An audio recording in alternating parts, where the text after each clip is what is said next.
এবার আপনাদের দেখাবো জেলার কিছু গুরুত্বপূর্ণ খবর, আর জেলার খবর মানে জি 24 ঘন্টা। আরপিএফ ও জিআরপির তৎপরতায় স্ত্রীকে ফিরে পেলেন স্বামী।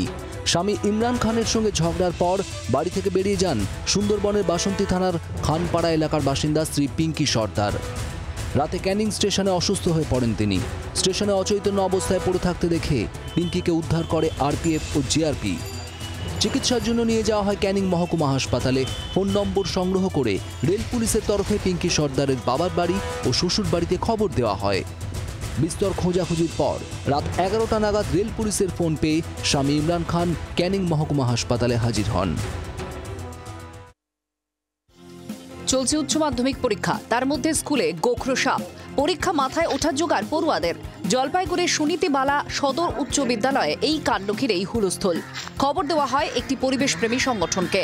সংগঠনের সদস্যরা এসে সাপটি উদ্ধার করে নিয়ে যায়। যদিও স্কুলের প্রধান শিক্ষিকা সুতপা দাসের বক্তব্য, এর জন্য পরীক্ষা প্রক্রিয়ায় কোনো সমস্যা হয়নি। বাংলার আওয়াজ, বাঙালির আবেগ, জি 24 ঘন্টা।